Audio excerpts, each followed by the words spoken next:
Hello, friends. My guest today is Professor Billy Clark, the owner and lead instructor at Ohana West Jiujitsu Academy in San Antonio, Texas. We will discuss entrepreneurship through the lens of a jiu-jitsu practitioner. We're going to discuss the roles, the challenges, the obstacles, the shortcomings that require self-reflection. And it's all necessary to find success in entrepreneurship industry. Thank you for watching. Stay tuned to the Mike V Project. Run it. I can't take no loss. I don't even know what it costs. I can't take no loss. I don't even know what it costs.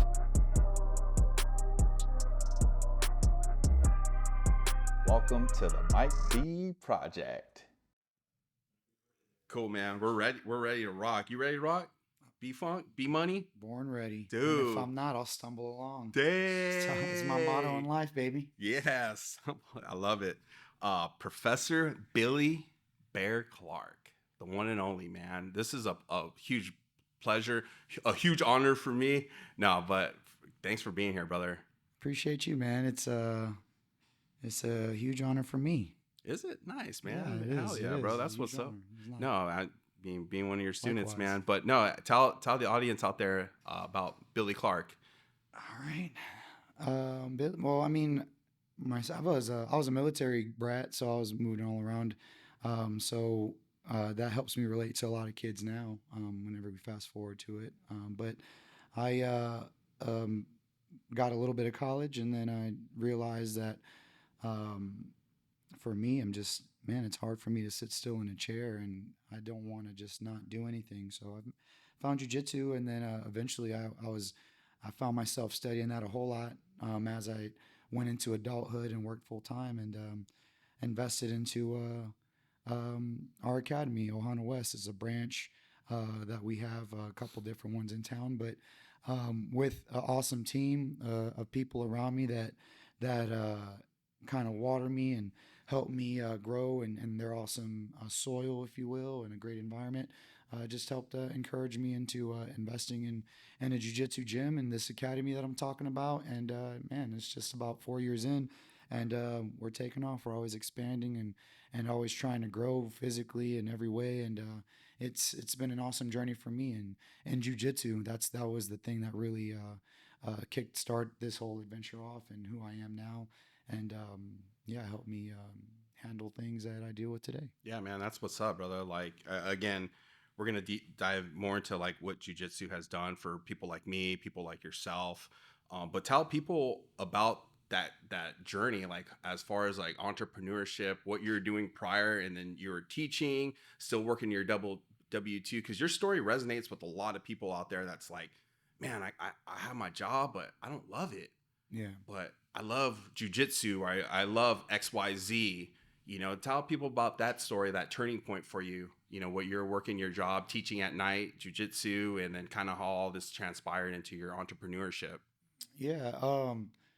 One thing, like, there's already people that do a whole lot of, there's a lot of success out there. And so I feel like whenever I tell my story, it might line up with some other folks that have done it. So I'm glad that there's people are interested and want to hear about it. But I'm not a huge follow of somebody like The Rock, even though I respect him very much. He's done a whole lot.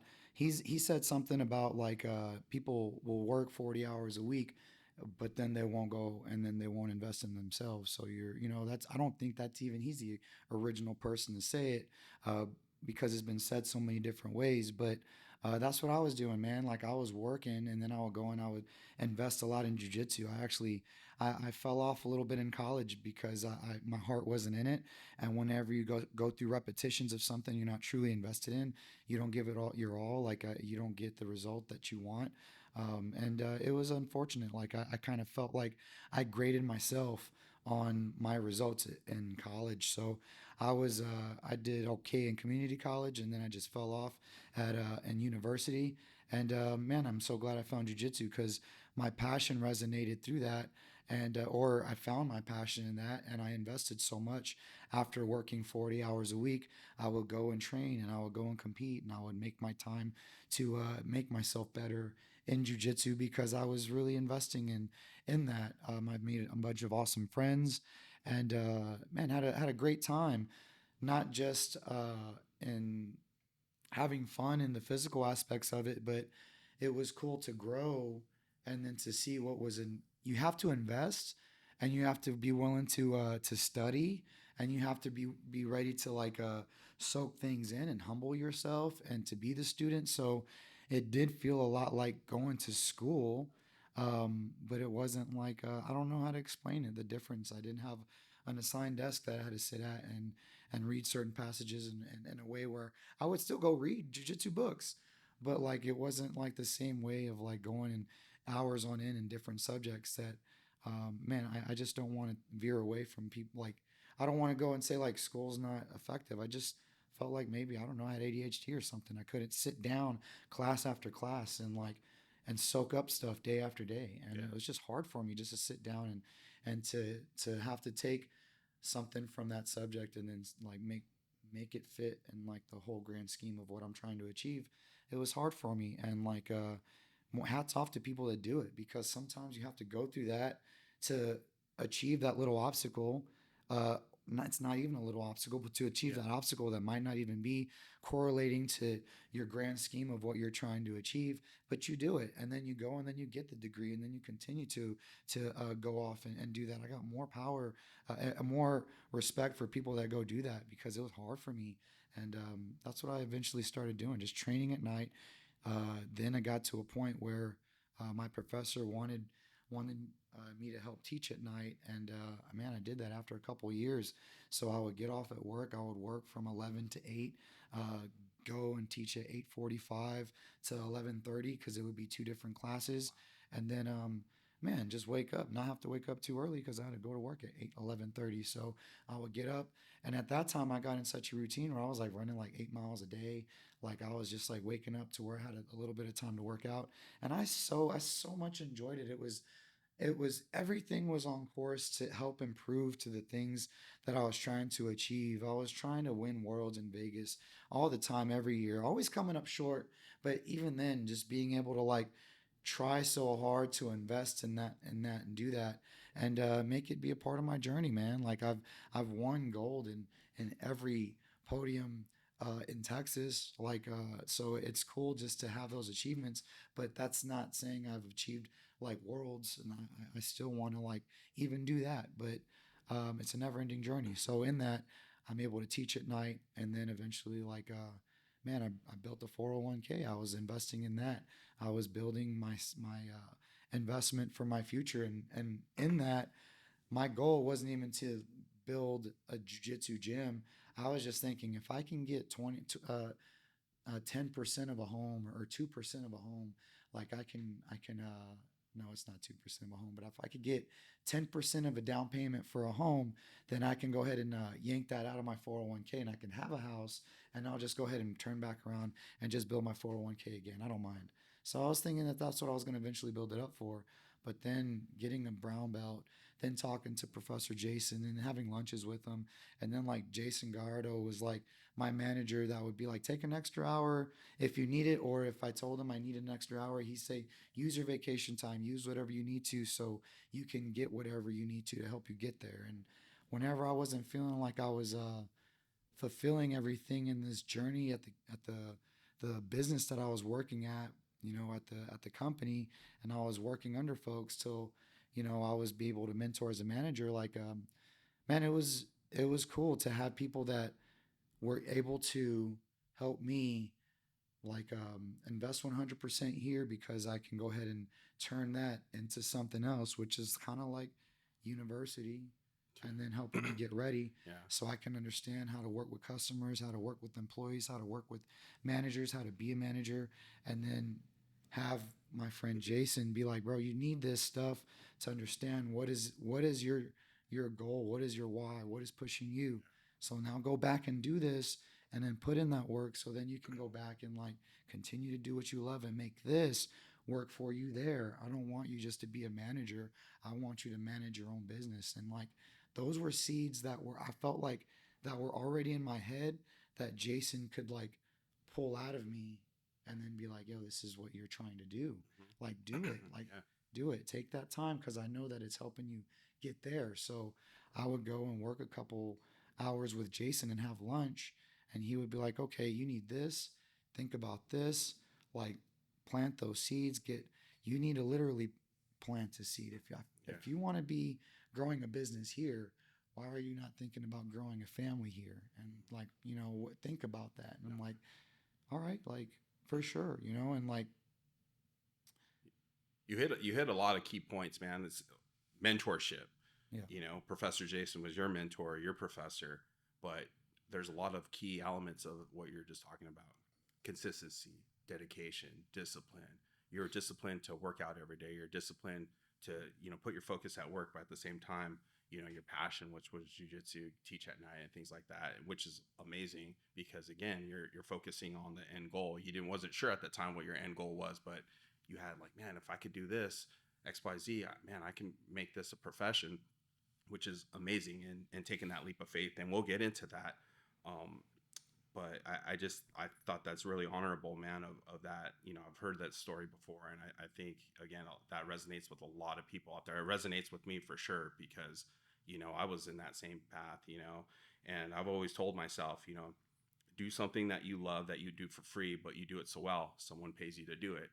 And look at you now, man. I think Ice Cube has What's TikTok somewhere. I don't know what he says. What does it say? He just says it. If you're trying to do something to make some money, then you're not going to make money. You got to be willing to do it for free for a while. If you got your hand out trying to do something right away, then for me, I felt like if you're going to start off doing something and you're expecting to get paid, how are you going to be any different than anybody else starting off doing that same thing? So, you got to be willing to man, one of my students said it this morning, Jared, Bear Athletic Training. He's a trainer and he wants to help people recover. So shout out to Jared. He goes, there's a few L's that you got to take to be in millions. So you want to be a millionaire, you got to take a few L's. Yep. It's like, man, however he said it. I tell people I take L's every day, man. I didn't get that deal. I lost some money here. Evictions or whatever, like in my industry, real estate and stuff. Like I'm sure as a business owner, you take L's. People drop, stop their membership or whatever. They move away, whatnot. But there's a challenge every day with that. Of course. It's cool to see that because you got to know your industry, and whenever it comes to business, I can't just turn around and say I'll make the best car. I love cars, but I just can't change my industry. Even though I got a passion for it, you do got to know your business, and it's cool to see that constantly change. Like how people might want to think they understand a little bit of jujitsu, and then they're gonna chase the flashy thing of what they think jujitsu is.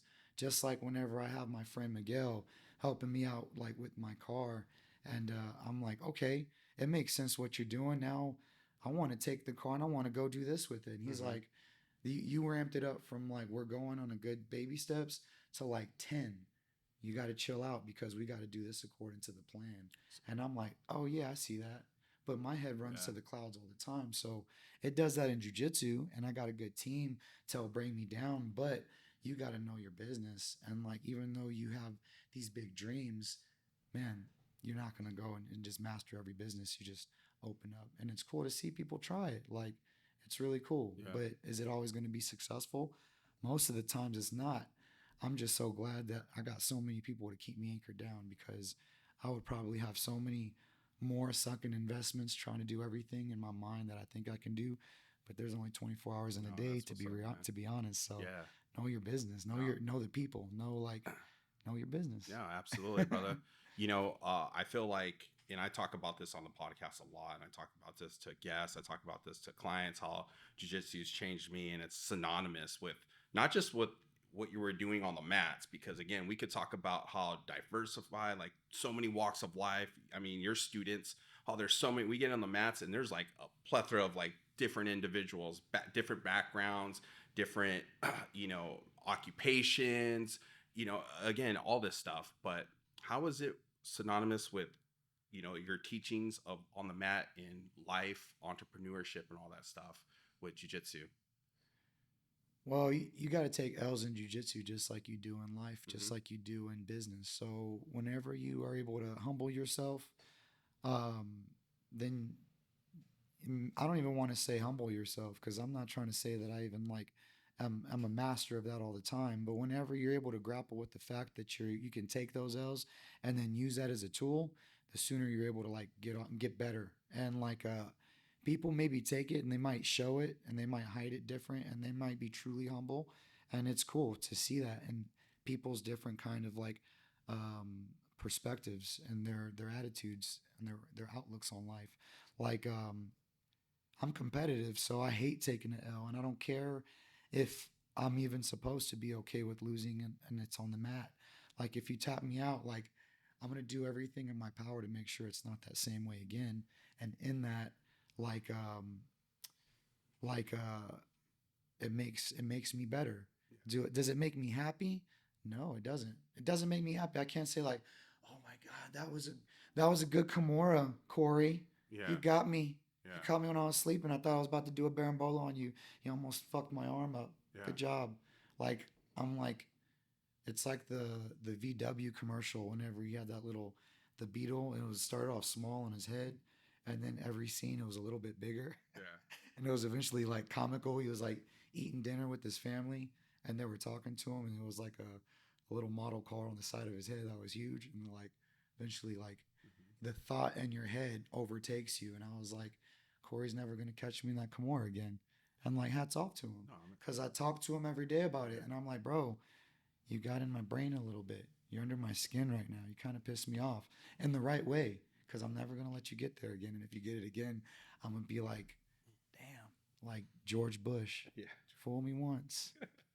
But but with L's, bro, you're learning. You know, Yeah, I again, you like take it. I take L's all the time, man. Whether it be on the mats or in life, you know, and that's all part of growing and getting better. And now you're like, oh man, I'm game to that, you know, and all about getting better and growing. So you obviously you're a dad, you know, family, business. How do you balance all that stuff? Like how do you Billy able to balance all that stuff?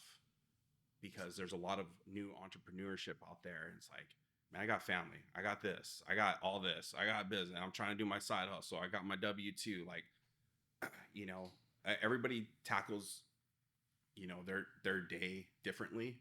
How do you balance out everything to be successful? Next question. I just live, baby. Yeah. No, honestly, man, like unfortunately jujitsu has overcome so much of my life where it's just like you need a plan, and I'm not the best at that. I'm human, so I can't say that this is something that people need to like live by, but you got to get your black belt if you don't got a plan every day, because you just got to be willing to go with the flow, baby. Like Yeah. I got a plan, and I got it. I'm at A and I see B, but unfortunately, I'm playing an RPG and there's a lot of side missions. So I just choose to pick the side missions, but I'm getting there and I got a great team behind me. So Alyssa is my better half, and I'm like we're she's going to be my wife here soon eventually, so I'm super excited about that, but she helps me like you got to stop taking these side missions. So I'll close up these side missions, I complete them. But I'm trying not to take on all these extra side missions. So you got to have like your game and your plan and your goals every day, whether it's going to be your long-term goals or they're the goals that you got to achieve short-term to help you achieve that. And you got to you got to knock them out. So I'm a blue belt at that, but I know that that's what you need. So I'm again, I'm really a black belt in jujitsu. So I'll go ahead and like fall off my horse in life and be like, that plan might not happen today, but I'm going to go ahead and achieve this and I'll be okay. And whenever I got to take care of that, then whenever it comes up short and bites me in the ass, I'm like, okay, I need to take care of that sooner. Yeah. So in jujitsu, you don't do that again. And if you touch the stove, you don't do it again. So there's a couple of things that you do that you don't do again. So it's just a matter of like making sure you don't end up, on the wrong end of like your decisions. You either enjoy the pain of discipline or you got to eat that pain of regret. So it's one or the other. And like, I understand it. I understand. I make my decisions for better or worse. So whenever like I'm stuck in the rain, I can't be mad that I don't have an umbrella. I got it. Well, I could be mad at myself, and I might, but I understand at the end of the day, like, you got to take ownership. So like, you know, Jocko had that book, Extreme Ownership. That was one thing that I kind of opened up and made sure I went through, and it helped me understand that every decision at the end of the day, no matter if somebody messes up the plan, that's my team and that's my circle and that's my person I trusted there. So I love Alyssa because she helps me make good choices, and 9 times out of 10, I'm on point. But if I invested in somebody that didn't have my best interest, then like I wouldn't be able to like hit the mark. So I know that like I also got to make sure I'm doing it on my own, because I don't want her to be like a parent to me and I'm like, oh, I'm doing the wrong thing. She's coming. Let me pretend and then do it right.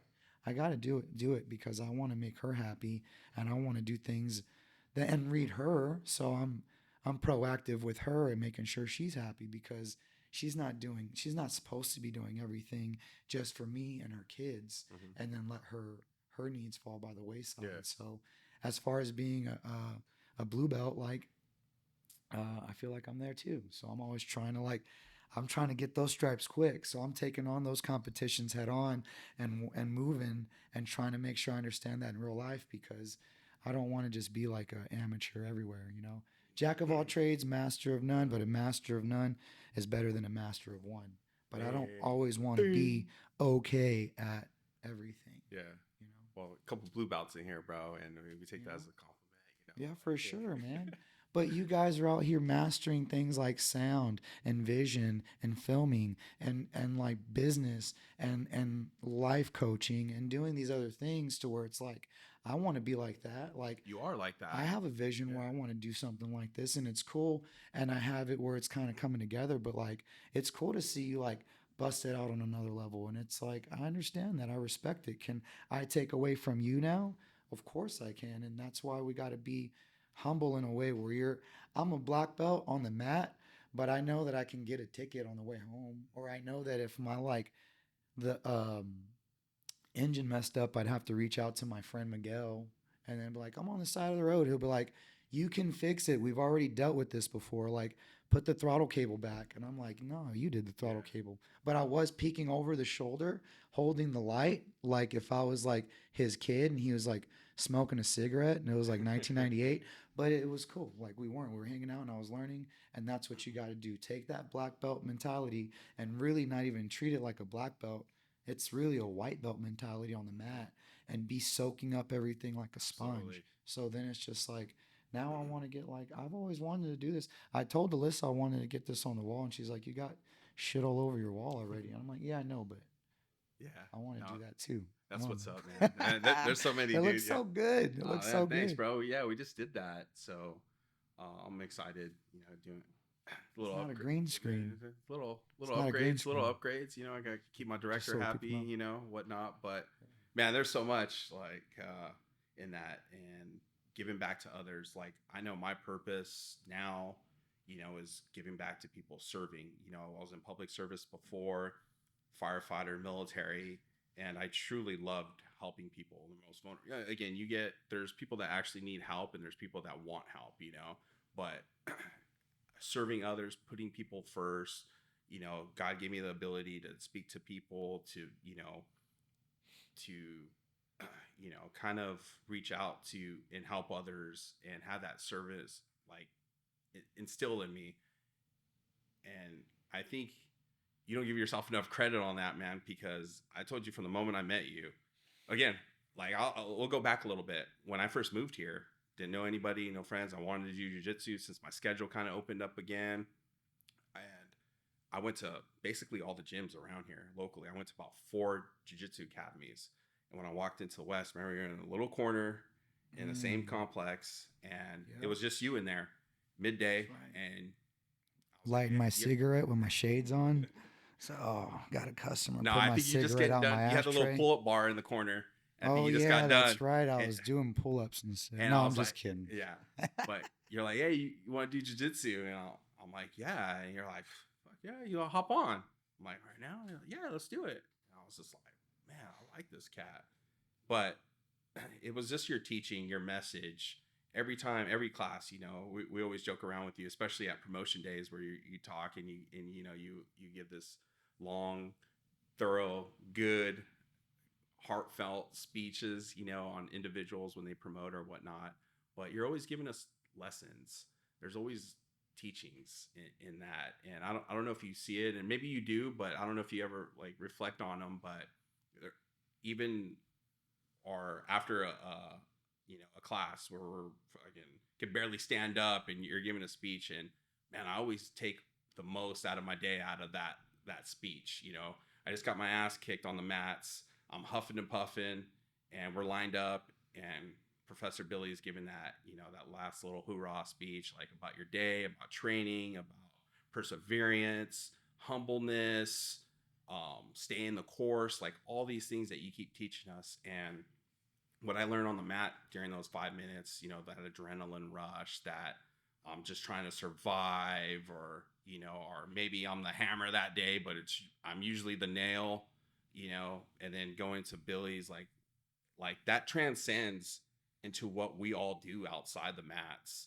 And that was like the biggest focus for me. And that was the most important thing for me, how jujitsu's helped me, not as a father, not just as a business guy, but just as a man, like, having those characteristics, because we all share a common denominator on the mats. We're all trying to get better. We're all, but all that teachings, all that stuff transcends into the real world. And man, it's amazing, because I tell people all the time I sound like a broken record or a cult leader, but how jiu-jitsu has changed me. And a lot of people out there, especially veterans and a lot of people that deal with PTS, how therapeutic it has been.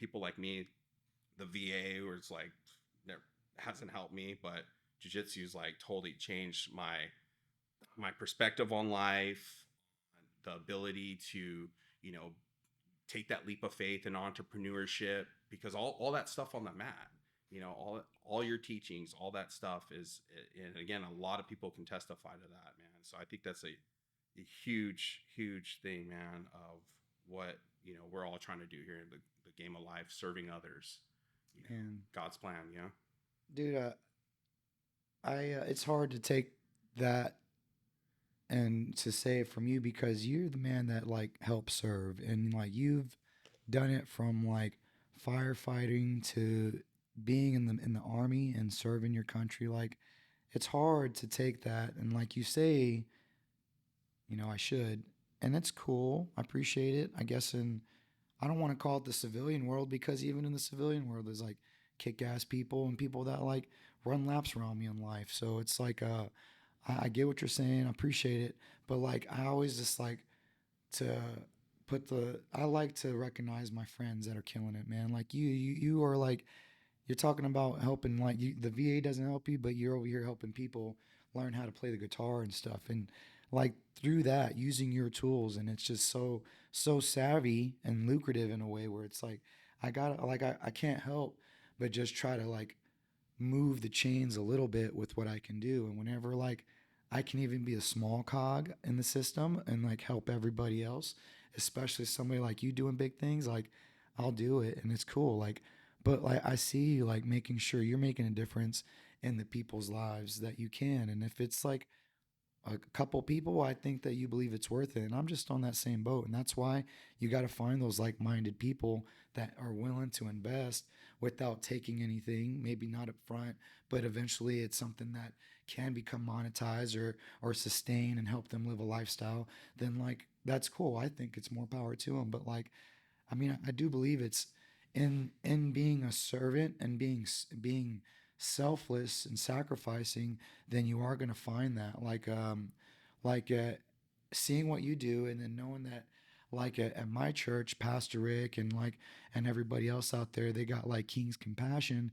Like they'll have like people going like a volunteer, and like our team will have volunteers, and we'll go like paint old people's houses and stuff and clean up. And it's cool because like we've been doing that for a couple of years now, and we're going to be doing that again this summer. But like I know that there's going to be a lot more people this summer than there was last summer, because of the fact that like thank God the business is growing. Like, is it coincidence? Whatever. Like I believe what I believe in. I have my faith, but like you're selfless and you have the right kind of mindset and you put yourself around the right people, after a while, opportunity and luck, it happens so much that you kind of wonder, is it really, are you lucky?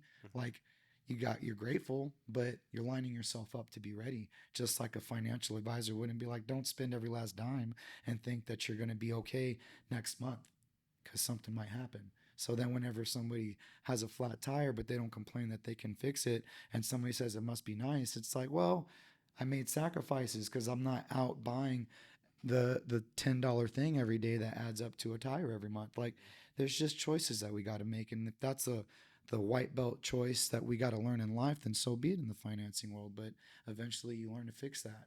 And that's something that I can say that hopefully that's a nugget in finance, that I'm not even a guru, but I know I'm not a white belt. Yeah. Because you got to just make little choices that eventually help lead to the bigger choices, the bigger things. It's a drop in the bucket in everything that we do. You got to take those L's. You got to fail forward. You got to like make those things happen. But just to like kind of finish up on that King's compassion thing from like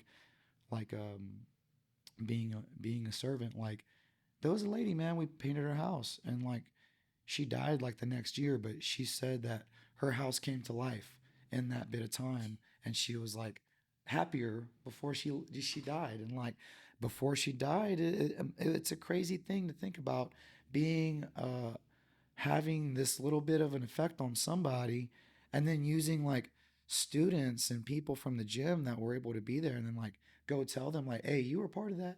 Even if they don't care, I was able to get a little group together, and not even it was other people that were part of the team were able to get this together, and then I was able to be a part of it, and then I was a leader in it, and then we helped them do it. But now it's like all the time, when are we going to do it again, baby? Who are we going to help out? Yeah. Not everybody has time. We don't have time. So we just got to be good servants. Hopefully one day it comes back around on me, but if it doesn't, that's not what the point of it is for anyway. No, you got to be absolutely. selfless. And like, I got a lot of that from you, man. I got a lot of that from you. It's our tribe, bro. And, you know, I think we're tribal, you know, we have a lot of those similarities, but again, it's just about serving others, because I know for a fact that I'd be like, hey, Billy, like I got a buddy that's coming to town.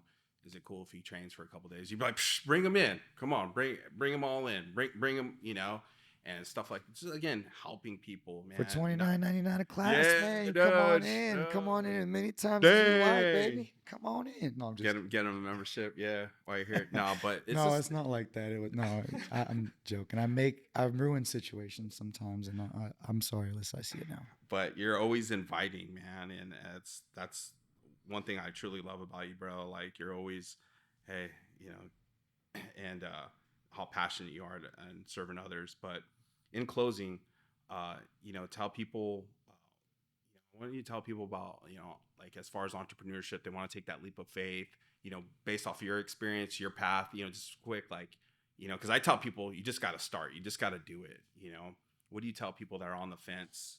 Like, man, I'm not sure, I'm passionate about this, but I'm safe right now in my job, and you know, obviously you're not telling people to leave it, but you know, with based off your experience, like what has helped you, you know, take that leap of faith? If you got a job, you're gonna have to leave it. It's one of those things, because you got to be all in if it's something that you really believe in. So Absolutely. it's not like you just, okay, this is my passion, I'm going all in tomorrow. But you got to be able to move your chips, because as some of my friends say, they say it's chess, not checkers, baby. I keep saying baby like I'm somebody, but I'm just joking around. Nah, I love I'm it. joking around a bit. Like it's like it is chess, not checkers in Yeah. life. So you want to do these things and you want to make it happen, and like, yeah, that's great. But you gotta have the right surroundings. You gotta put yourself around the right kind of people. A lot of people have done it by themselves on their own, but like they're also very resourceful, and they picked up what was around them. They just didn't do it and say because they wanted to do it. Like I forgot his first name, Srirachi Honda. He made the Honda Motor Company. He started off babysitting. He was babysitting like for a guy that was actually in the company, right?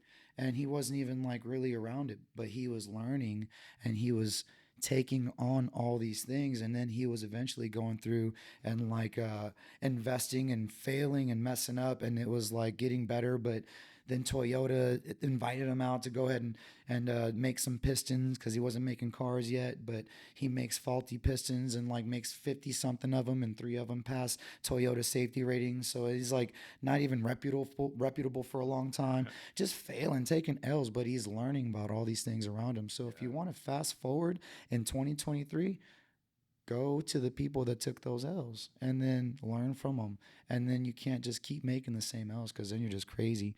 If you think it's going to be any different, you gotta take on a new L. You got to fail forward, as Professor Jason says. So then you take on that next project, and hopefully not everyone's a fail, but even if it takes that, like, so be it, it takes it. But man, you just got to take that. You got to take that, and don't be looking to take a loss all the time. You want to prep yourself to minimize that, to make sure that it's a strategic thing whenever you do it, and you understand why. Like in jiu-jitsu, you don't want to be out of your league when you go compete. If you lose, you want to know why. You want to understand, like, the why did they edge you out? Hopefully you got edged out.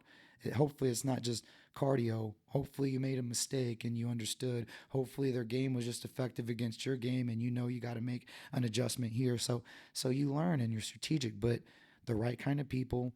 Be prepared, because whenever opportunity comes, it's random in life. So then you want luck and opportunity to line up. And whenever you're prepared, then you're ready. So whenever that cross pass, then it's going to be that much better to go ahead and find success. And then, whenever you got haters around you, man, haters are going to they're going to eat you up whenever you take an L. Like, am I okay on time? Yeah, we're good. No, you're good. Like a guy was like, or not a guy, Sports Center shared like the fucking loss that my little kid took on at a jiu-jitsu tournament, which is totally okay. And the moment I made a post like, man, I feel for my kid. I wish they didn't have to take that pain. Like, hats off to the other kid. She does a lot of tournaments. She does a lot of super fights, like, more power to her. But man, my girl shouldn't have been on this highlight reel. Like, she's never gone against a girl like that before. Man, it's okay at the end of the day, and for better or for worse, like, I was emotional about it, but it wasn't like hate to the other kid. It was just kind of like shying away from the pain of the L, which is not really what I was doing. I just didn't want my kid to be like highlighted on the wrong end. You know what I mean? I don't want my kid to be posterized. It doesn't matter about me or my technique. I was like, damn, I don't want her to be in cold sweat staring at the ceiling fan at night. Like, damn, But she was small, and her dad was like, nah, she ain't even sweating it. So like, it's okay. We take it for better or for worse, and we overcome those things. And I think that is probably going to be one of those things that makes her one of the toughest girls and one of the toughest women whenever she deals with something in her life. And hats off to her dad for just taking it in stride and just being cool about it, because there's parents that are willing to live through their kids and then take the experience for like something different. And then all of a sudden we're doing jujitsu for the wrong reasons. And then it hurts everything. It hurts the focus of the business, because you don't want to wear the hat that just fits yourself and this student. You want to make people happy that are paying money to be there, but you don't want to give away rank. That's not what you do anywhere. So then you're trying to help people understand, with understanding that in investment, like, there has to be some kind of recognition. So just saying words after a while, for some parents, it's not enough, even though these are all life lessons. So absolutely, man. It's a cool thing to see that, to understand in life. You got to read the room, wear different hats. I don't want to say be a salesman, but if it's business, it's capitalism. You got to be a salesman. You got to be able to understand your audience, your demographic. You got to be able to go ahead, and if you're owner operator, you got to be able to go ahead and do it. So now I got to be challenged. Like, why aren't you competing? I'm like, well, I mean, I got reasons, but you know what? Reasons are excuses. If you want to get on the scoreboard, you got to find the real reasons that are going to help you get up there. So it's all right, baby. You're going to see me out there. So I got to make sure appeasing to every crowd that I want to, because I don't just want to be like a happy meal jiu-jitsu person where somebody's saying something online and then it's like, no, you're just a hater. I hear them too, and I'm going to use that to get better, because I'm not going to pick and choose my L's.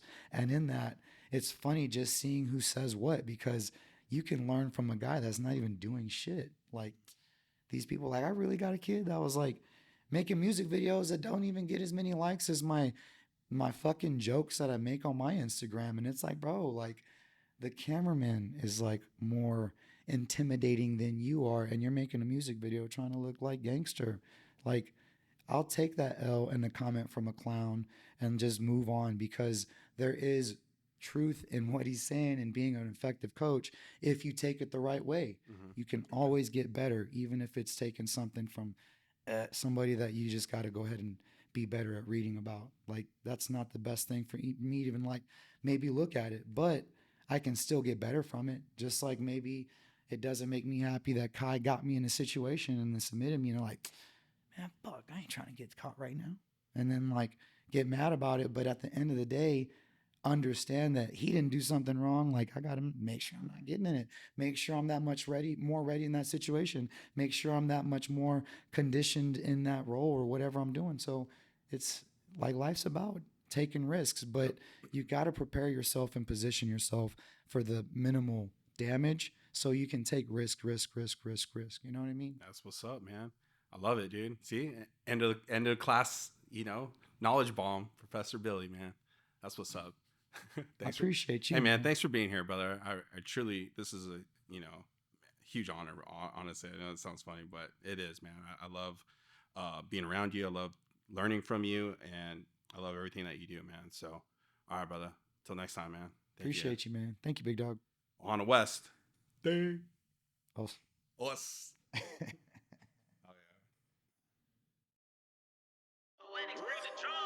I can't take no loss.